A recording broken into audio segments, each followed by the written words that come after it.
2023 Telangana assembly ఎన్నికల్లో కాంగ్రెస్ పార్టీకి వచ్చిన ఓట్ పర్సెంటేజ్ 40, వచ్చిన సీట్లు 64, అధికారంలోకి వచ్చింది. ఆ తర్వాత జరిగిన లోక్సభ ఎన్నికల్లో 40% ఓట్ షేర్, 8 సీట్లు కైవసం చేసుకుంది.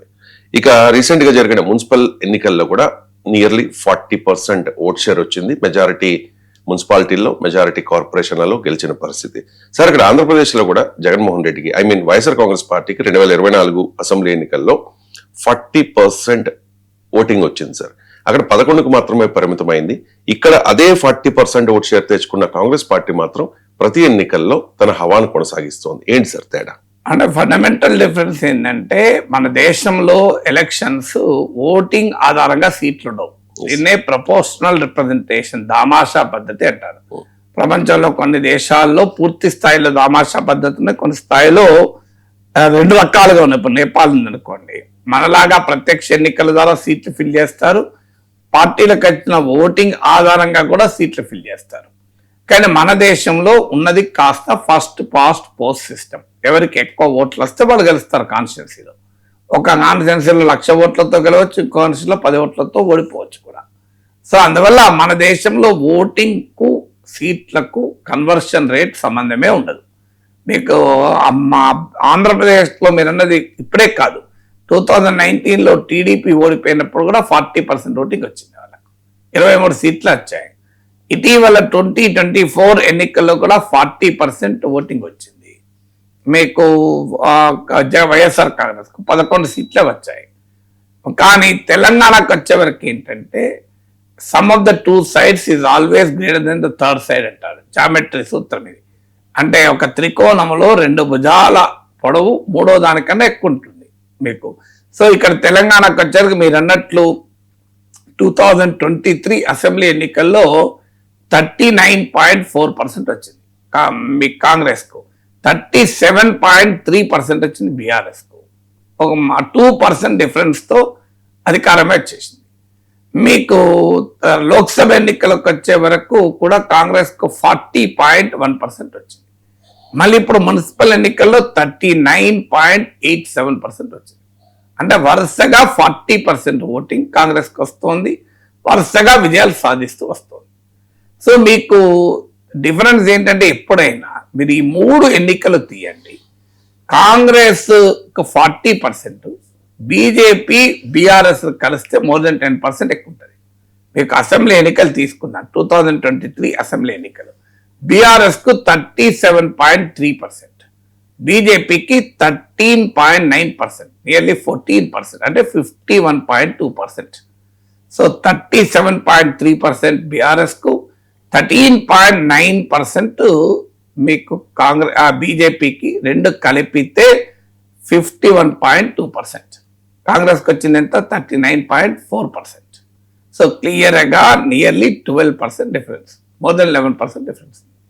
ఇక లోక్సభ ఎన్నికలు తీసుకుందాం, కాంగ్రెస్కి వచ్చింది 40.1%, బీఆర్ఎస్కి వచ్చింది 16.7%, మీకు 34.9 అరౌండ్ 35% మీకు బీజేపీకి వచ్చింది. 2 కలిపితే అరౌండ్ సేమ్ 51 to 52%, సేమ్ మళ్ళీ అరౌండ్ 11% 12% మధ్య తేడా. సేమ్ మీకు అసెంబ్లీ ఎన్నికలకు లోక్సభ ఎన్నికలకు బీఆర్ఎస్ బీజేపీ కలిపితే అదే తేడా, మళ్ళీ తేడా ఏం లేదు. డిఫరెన్స్ ఏంటి? మోర్ దెన్ అరౌండ్ 20-21% బీఆర్ఎస్కు తగ్గి బీజేపీకి పెరిగాయి. ఇక ఇది ప్రజెంట్ మున్సిపల్ ఎలక్షన్ తీసుకోండి, కాంగ్రెస్కు 39.87%, బీఆర్ఎస్కు 28.76%, బీజేపీకి 15.68%. మళ్ళీ 2 కలపండి 43, 44, 45% ఉంటుంది. ఎందుకు మరి ఇక్కడ తేడా ఎందుకుంది? 51-52% ఉండేది కాస్త అంటే ఇతరులు అనే వాళ్ళు వచ్చారు. మున్సిపల్ ఎన్నికలు గనక ప్రతి వార్డులో ఎన్నికలు జరుగుతాయి గనక మీకు ఎమ్మెల్యే ఎన్నికలేమో 119 ఉంటాయి, ఇక్కడేమో 100లలో ఉంటాయి వార్డులని. ఇక్కడ ఇండిపెండెంట్ల సంఖ్య ఎక్కువ ఉంటుంది కనుక ఇండిపెండెంట్లకు 8.3% వచ్చింది. మళ్ళీ మీరు టోటల్ చేయండి, 8.3 plus 15.68 plus 28.76 మీకు దాదాపు అంతే ఉంటుంది చూడండి. 28, 43, 851, 52, 53 ఉంటుంది. సో క్లియర్ గా ఇండికేషన్ ఏంటి? కాంగ్రెస్ వ్యతిరేక ఓటు కన్సాలిడేట్ అయితే కాంగ్రెస్ కి challenge. Fragmentation of opposition vote అంటే ఆ ప్రతిపక్ష ఓటు చీలిపోవడం వల్ల మీకు కాంగ్రెస్ పార్టీ అడ్వాంటేజ్ కు పొందుతుంది. అందుకే బీఆర్ఎస్ బీజేపీ కలుస్తోంది అనేది కాంగ్రెస్ పార్టీ ఎప్పటికీ ఎందుకు చెప్తుంది? కారణం ఇదే. బీఆర్ఎస్ బీజేపీ కలిస్తే కాంగ్రెస్ కు సవాల్. ఆంధ్రప్రదేశ్ లో కూడా ఇదే పరిస్థితి 2019లో ఉండే. తెలుగుదేశం విడిగా పోటీ చేసింది, జనసేన బీజేపీలు విడిగా పోటీ చేశాయి.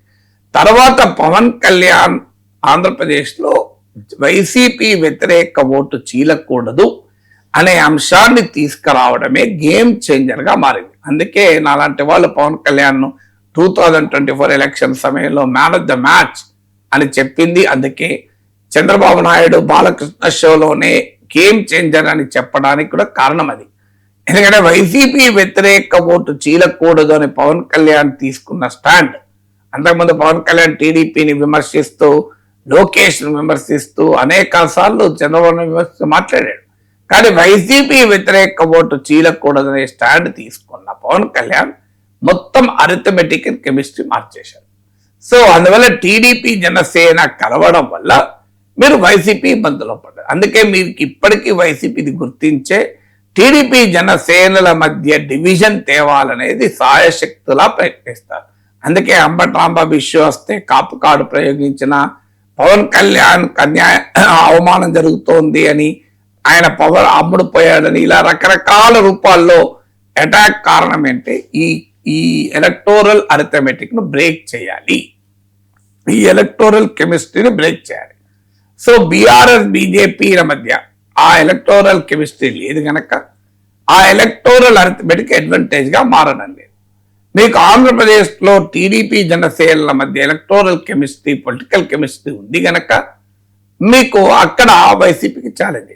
అందువల్ల అల్టిమేట్ గా బీఆర్ఎస్ బీజేపీ కలిస్తే కాంగ్రెస్ కు సవాల్ వస్తాయి. ఆ పాసిబిలిటీని కూడా కొట్టిపారేలేము. ఎందుకంటే బీఆర్ఎస్ కు క్లియర్ గా ఓటింగ్ పెరగడం లేదు. అసెంబ్లీ ఎన్నికల్లో 37.3%, లోక్సభ ఎలక్షన్స్ లో మీకు 17%, 16.7%, మళ్ళీ ఇప్పుడు మున్సిపల్ ఎన్నికల్లో 27.86%. క్లియర్ గా అసెంబ్లీ ఎన్నికల ఓటింగ్ నే నిలబెట్టుకోవడం కష్టమవుతుంది. మీకు అసెంబ్లీ ఎన్నికల్లో కాంగ్రెస్ కు బీఆర్ఎస్ కు 2% తేడా ఉంటే ఇప్పుడు మున్సిపల్ ఎన్నికల్లో 11% తేడా ఉంది. అందువల్ల బీఆర్ఎస్ తన ఓటు నిలబెట్టుకోలేకపోతుంది, కాంగ్రెస్ తన ఓటు నిలబెట్టుకుంటుంది. బీజేపీ ఎన్ని చేసినా పూరిలాగా పొంగుతోంది కానీ మళ్ళీ పడిపోతుంది. మీకు 14% అసెంబ్లీ ఎన్నికలు వస్తే 35% వరకు పెంచుకోగలిగింది లోక్సభ ఎన్నికలు. 21% పెరిగింది కానీ ఏం నిలబడదా. మళ్ళీ ఎక్కడికి వచ్చింది? మళ్ళీ బిలో 16% పడిపోయింది. మళ్ళీ ఎక్కడ ఉన్నాం అంటే అక్కడే ఉన్నాం. అందువల్ల బీజేపీకి అర్థమవుతుంది మనం సొంతగా బీఆర్ఎస్ ను మించి, బీఆర్ఎస్ వీకెన్ అయిపోయి బీఆర్ఎస్ దెబ్బతిని తామే ప్రధాన ప్రతిపక్షం అవుతామని కలలు కంటోంది. కానీ అది ఆచరణలో కనిపించడం లేదు. కవిత వెళ్ళిపోయినా, ఎవరు వెళ్ళిపోయినా బీఆర్ఎస్ ఆ రకంగా క్షీణించడం లేదు. బీఆర్ఎస్ అర్థమవుతుంది తానే స్వయంగా ఓట్లు పెంచుకొని కాంగ్రెస్ సంగతి తేల్చలేకపోతున్నారు 2 ఏళ్ళు అయిపోయినా. సో ఇంకా 3 ఏళ్ల వరకు ఇదే రాజకీయ పరిస్థితి ఉంటే కాంగ్రెస్ ను ఓడించడానికి పవన్ కళ్యాణ్ సిద్ధాంతం రావచ్చు తెలంగాణలో కూడా. సో కాంగ్రెస్ వ్యతిరేక ఓటు చీలకూడదు అనే లక్ష్యాన్ని మేము పెట్టుకున్నామంటూ బీజేపీ బీఆర్ఎస్ లు కాంగ్రెస్ వ్యతిరేక ఓటు చీలకూడదు అనే లాజిక్ పట్టుకొచ్చి ఏకమైన ఆశ్చర్యపడసం లేదు. అందువల్ల తెలంగాణలో పవన్ కళ్యాణ్ సిద్ధాంతం తెలంగాణలో రావచ్చు. అది బీఆర్ఎస్ బీజేపీలు ఈ వాదన పెట్టవచ్చు. ఎందుకంటే మన రాజకీయాల్లో ఏముంది, ఎవరితోనే కలుస్తారు. టీడీపీ బీజేపీ ఎంత అసలు ఎట్టి పట్ల కలవ అని చెప్పలేదా? మళ్ళీ కలవలేదు election time. So Pawan Kalyan Lokesh ను విమర్శించిన వీడియోలు ఇప్పటికీ ఉన్నాయి కదా, చంద్రబాబు నాయుడు విమర్శించిన వీడియోలు ఉన్నాయి, అమరావతి భూసేకరణ పైన వ్యక్తం చేసిన అభ్యంతరాలు ఉన్నాయి, అవన్నీ మీకు వీడియోలు కూడా ఇప్పటికీ ఉన్నాయి. పవన్ కళ్యాణ్ విమర్శిస్తూ టీడీపీ చేసిన ఉపన్యాసాలు వీడియోలు కూడా ఉన్నాయి. అయినా మరి గెలిచారు కదా. ఇప్పుడు కూడా ఏమవుతుంది, మీకు కాంగ్రెస్ ముక్త భారత్ సాధించడం కొరకు మేము కలుస్తున్నామని బీజేపీ చెప్తుంది, కేసీఆర్ కి అయితే చాలా ఈజీ మెథడ్. మీకు తెలంగాణ కోసం కుష్టు వ్యాధినైనా కౌగలించుకుంటాం, గొంగలి పురుగునైనా ముద్దు పెట్టుకుంటామని కేసీఆర్ కి అయితే డెఫినెట్ గా ఒక డైలాగే ఉంది. తెలంగాణ విశాల ప్రయోజనాల కొరకు మేము ఏవైనా చేస్తామని వాళ్ళు అంటారు. సో ఆ పాసిబిలిటీ మనం కొట్టిపారలేదు. తెలంగాణలో పవన్ ఫినామినా వచ్చే అవకాశం ఉంది.